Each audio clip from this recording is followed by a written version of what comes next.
Hello, everyone. This is Lenard Guzman here with Emily Robinson. Welcome to the Life After D podcast. So, hello, Emily. Honey. We're here, July 22nd, 2020. I just realized I do this double hand wave. I don't know. It's like weird. It's like an emoji thing. Oh, I did? No, I do. I don't know Oh. why. Yeah, I don't know why I'm opening up with that. Yeah, we're here, I don't know if it's even the middle of quarantine. I think it's gonna be like the new normal. What's the trends so far? We talk weekly, but Yeah. anything new you finding out? No, court hearings are picking up. I definitely have a lot more in the next few weeks. Um, Court by like internet appearance is going to start in Los Angeles next month. So we'll see how that goes. I'm a little nervous. I've never done that before, but we will try that. I'm having to brush up on technology, and so are all my colleagues, because if you do like a court hearing by Zoom, you basically have to be able to show your exhibits and have your witnesses call in. So it's a whole new world. So I sort of feel like a brand new attorney again, learning it all from scratch. But it's interesting, and I think it's actually good in a lot of ways. Yeah, so make sure you lock your door because I've seen a lot of kids just barge in. Yes, I am sure that will happen to me at some point. My dog or my kids are going to just jump on me while I'm trying to do a court call. Yeah. But it's kind of nice. I think everybody's much more understanding now. And I think that it really humanizes us. It makes Mm. lawyers not seem like a scary, stuffy profession. Yeah, especially when you could look into their like messy house and see There, hear their dog. yes, the reason I am at the beach right now is because my Mm. house is not presentable at the Okay. moment. All right. So, okay, people will believe it. I mean, just because like I have this background here, the basketball court. Mine's super boring. So I have to mix in a lot of background. So, Let's see you all make a right. basket. Yeah, I know. Like I have a big ball like this. All right, so let's get into the news. This part of the show, we go over divorce news, a lot of celebrity stuff coming up. Speaking of which, the headline for today that dominates probably not just the divorce news, but just probably all the social media news is that um, Kim Kardashian is meeting with divorce lawyers after Kanye West Twitter rant, controversial family comments. All right, so I'm going to read this real quick just to see what we can break down here because it's probably like some mental health issues. So let me just summarize it real quick, and you can. I know you're probably inundated with this just like everyone else. So preparing for the future, Kim Kardashian is getting her house in order following Kanye West's controversial comments about aborting their first child and subsequent Twitter rant. Kim Kardashian, Kanye West, up and down through the years. Kim has been meeting with lawyers to explore and talk about divorce. The source exclusively tells Us Weekly. I'm reading this from Us Weekly, by the way. While the couple has had their ups and downs in the past, another source says she has wanted to make it work. The insider adds that Kardashian 39 hasn't gone forward with divorce in the past because of their children. Let's see. Okay, so let's go about that. Yeah. I mean, it's so hard to know what's true and what's not true, Yeah. because the tabloids, one week they say they're getting a divorce, the next week they say they're not. Like, for the last 10 years, every other tabloid has said Jennifer Aniston's pregnant, then it says she's not. So it's really hard to know what's actually true. Also, I'm sure people in Kim's position frequently meet with lawyers, and it's not necessarily to file for divorce. It may just be to ask questions. She's got a lot of financial empire to protect and children. So, um, who knows what's really going on. But if they do file, it probably would be in the Los Angeles County public record, so we would know. And there's been a a lot of talk over the years of Kanye's inappropriate statements and things like that, and Kim sticking by him. And so, who knows if this is actually when she's going to do it or not. But, the Us Weekly and all those tabloids will find out the second anything is a possibility. So I think we just have to wait and see. But yes, there could definitely be mental health issues there. And I think that if Kim really wants to make the marriage work, she may look into having Kanye do some mental health treatment before she makes that decision to divorce or not. It's not easy being a single parent, even with all the money in the world and a zillion nannies. It's hard work. So this, like, let's say, like here, it says following years of speculation for fans, particularly after he was hospitalized for a psychiatric emergency in November 2016, West seemingly confirmed that he has been diagnosed with bipolar disorder. So how would that play in? Is that like obviously they have children. How does that play? What role does that play in child custody? Yeah, that's a good question. I mean, many people have mental health disorders, and most of them are treatable with medication and therapy. And bipolar is treatable, or at least you can relieve a lot of the symptoms with medication and therapy. And so courts really believe that, kids need both parents in their lives for the most part. And if parents are responsible and follow their doctor's orders, then it could not affect their custody. They might be able to handle custody just fine as long as they follow their doctor's orders and keep their whatever condition they have under control. The problem is when people go off their medications or don't believe they need help or don't get the treatment that is recommended for them. And that can really play into custody and would possibly cause a loss of custody to that parent, because it's, courts understand we're all humans. We're all born with different, physical and psychological problems. The question is, how do you deal with it? Do you deal with it responsibly, or do you ignore it and do you deny it? Okay. It's like this story dominates the whole, like my whole feed. I think we'll just let that one go and then move on. Let's move on to the post, because I don't want to talk about this anymore. Probably people are like, okay, we get the gist of it. They'll probably tune off. Let's like turn this podcast off. Okay. So let's go to the post. Give people some, advice about, their divorce journey and process. So this one, today, I go to trial. It's been a long 2 years, fights over custody, defending my ability to be a father, etc. All accumulates in today's Zoom trial. We are miles apart on splitting of debts and assets. Let's see. I think hold on here. I think that going to trial for the splitting of debts and assets is probably best, especially if the judge is finally annoyed enough. Other than the cost of the lawyer, the judge is most likely going to follow the law. And this is someone's post commenting. So this is a new norm, like the Zoom trial, everything.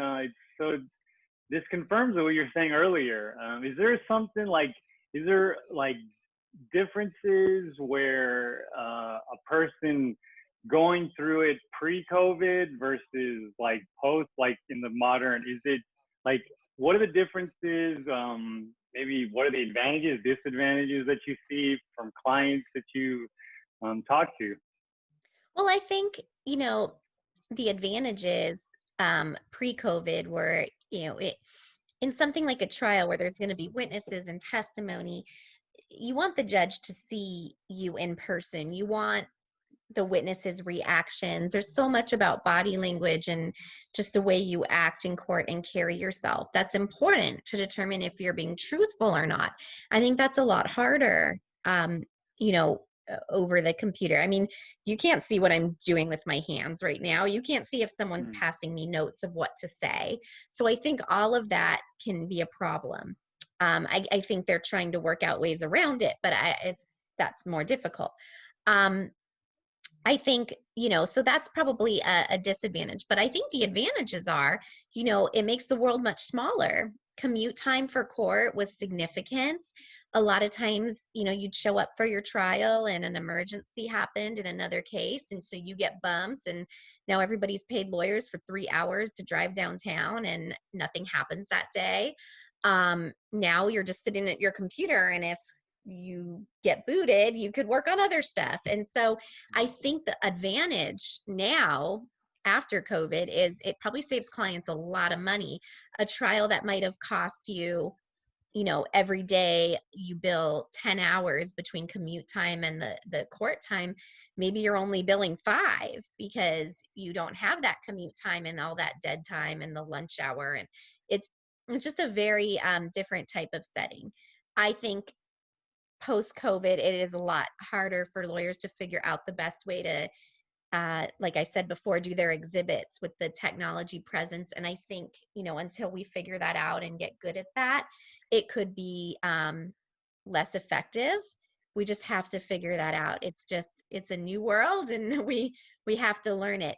I personally, I'm still more comfortable going into the courthouse because I don't feel like I'm technologically savvy enough to be able to put on a full trial without being in person.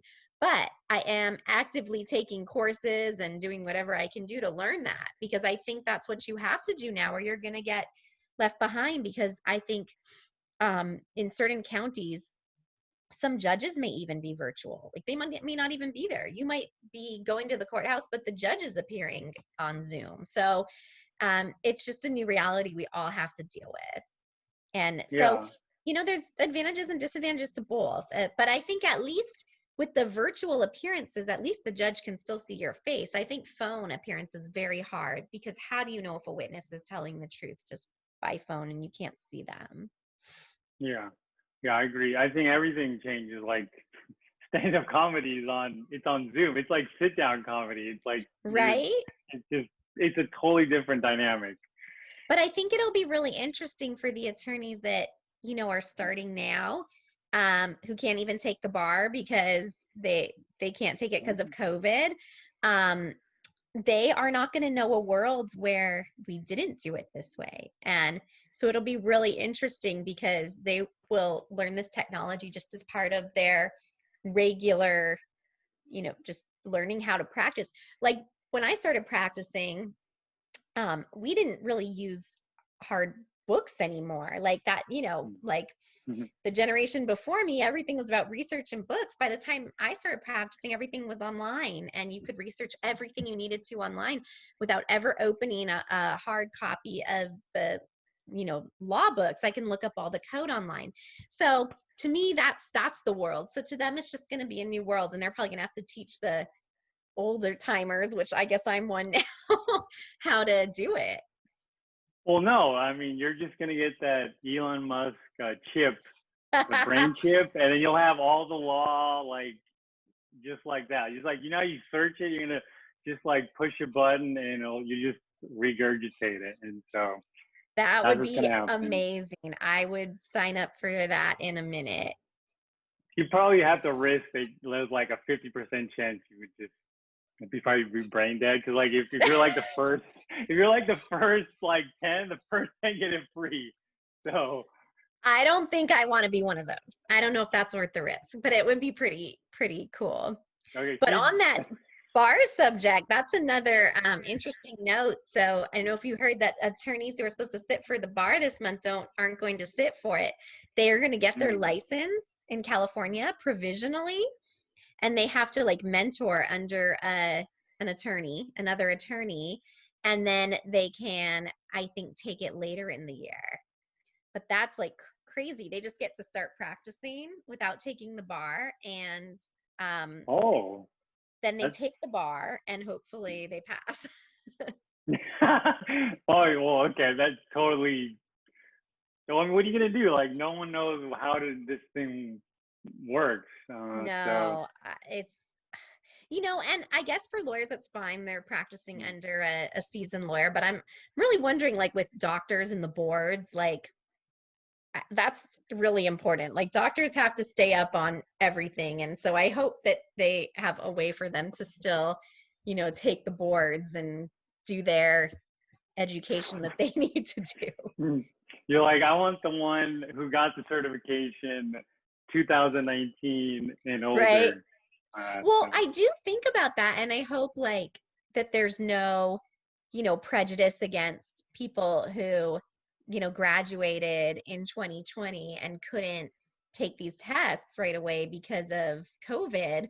Like I mean, that's a downside to this. Is, are people always going to look at you like, oh, you got your license the COVID year. You never, took the tests. But they ultimately will. It sounds like it's just a little bit different, but I mean, that is something to think about too. I'm kind of just happy I'm, yeah, done with you that. made the cut. We're older, so it's like it sucks to be young like now. Like I got cousins who like are like in that age where they take the driving test or something, and it's like they could pass it. I'm sure the DMV can make an appointment, but it's like where are you gonna drive? It's hard right now. All the teenagers that can't have prom and like can't really date because you can't go anywhere. And now you're not going to have sports teams and you're not going to meet girls and guys because you can't go to school. I mean, that's really hard. I do not envy that. I feel really badly. My kids are still pretty young, so I don't think they're Hmm. feeling it as much, but middle school and up, I think it's really hard. Yeah, my parents were like, "Where was COVID when I had to wait like the middle of the night till you came back?" Like, it's a good thing you're a Right. parent right now. It's like I have my buddy was like, "I don't have to worry about my teenage girl going out, and she wakes up, she goes on the couch, spends the day on the couch, and then at night she's on the couch, and then goes to sleep, and then you just It repeat is like it's better for the like parents. yeah." All right, let's see, let's go to the next topic. Had a productive talk with my wife tonight. Started with a very well thought out, calm text last night asking why I couldn't have put this much effort in avoiding getting to this point as I am. That we're here. Also told me how angry she was with me for all the S I put her and us through. We talked briefly about it last night. I had to pick up our daughter. Tonight, I thanked her for being so forthright and honest with me. I told her that it was good to have specifics to add into our journey of self-awareness and growth. I told her that I understood why she felt the way she does, and again, accepted responsibility for not heeding her numerous requests to change my self-destructive ways, and again, apologize. She says that she has no timeline for making any decision about what to do next. I told her, and I didn't expect her to.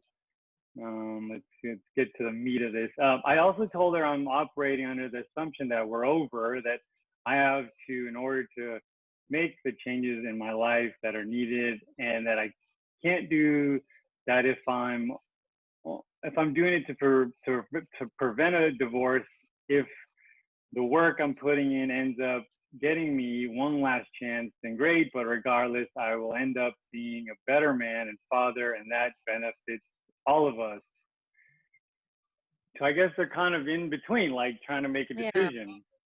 That's a hard place to be because usually you want closure. Um, I think one of the hardest places to be is on the fence of if you're having the divorce or not. And a lot of people stay on that fence for years. I mean, I have a case that we opened, I think, in 2016, and then it kind of fell off the map for like 2 years. They were just kind of put it on pause, and now it's picked up again. I mean, sometimes it really takes that long to get things, moving and going and make that decision. And that's okay. You really don't have to have it be decided immediately, these are big decisions, these are life decisions, and it doesn't have to be worked out right away, but eventually, usually at least one person needs closure. And so they're going to seek that. And even if the other person's not ready, one person might just have to make that call that I need closure and I'm just going to operate this way because otherwise I don't know what to do. Okay. All right. We got one more post here. Yeah, this looks like a pretty common one in the modern day. Is my wife entitled to my laptop?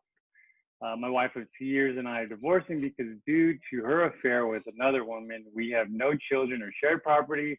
She was already been served and was upset about it. She became more upset learning that we wouldn't be splitting furniture. I paid for everything while we were engaged and living together. I agreed to let her have the items that were given to us as wedding gifts. I have learned through her attorney that she wants to take my laptop, although I paid for it with my money. It was intended for both of us to use. It was purchased before we moved in together, and I have the receipt. A few days after I bought it from Walmart, I accidentally bumped it and broke the screen. My brother-in-law offered to take it to Walmart near him and was able to have it exchanged for new one. I have the receipt for that as well. This cost him nothing out of pocket. Does my wife have any leverage on taking my laptop because her brothers offer to exchange it?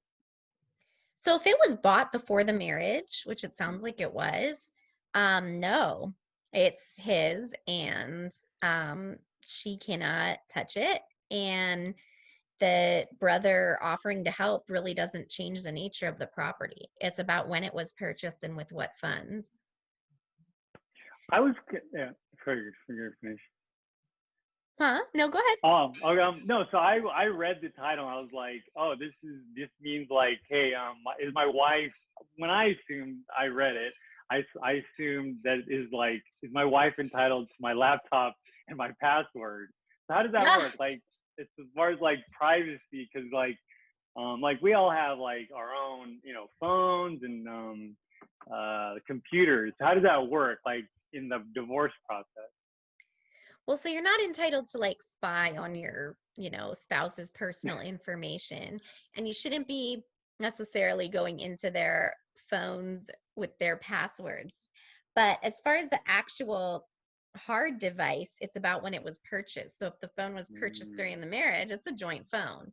As far as the personal information, you guys are entitled to each other's financials, but typically you provide that to each other. You don't go snooping around for it in their phone and stuff like that. Technically, it's still a violation of privacy to be looking in somebody else's phone. Actually, in the state of California, even if you're still married and the phone's a community phone, you can't get somebody's phone records without their permission. So while we can subpoena most things, that's one thing we can't subpoena. Okay, that's good to know. So that's it for today. So hopefully, people watching this get some tips, maybe not get divorced and live happily ever after. And so you have any last words, Emily? I mean, we always hope that people can live happily ever after and, work it out. Of course, that's not always the case. And if you can't, that it is what it is. But yes, we hope that you can. Yeah, I've been watching a lot of Disney. I have that Disney Plus, so I've been watching a lot of cartoons and I don't know, princess stuff. Yeah, well, that's happy, positive stuff. Yeah, I don't know why I admitted it. It's just weird. Well, I have a 5-year-old daughter, so I watch it too, but I have an excuse. I don't. They just loop it in. I'm like, oh, I didn't watch this. I didn't watch that. So. All right. So anyway, thanks everyone for joining us today on the Life After D podcast. See you next week.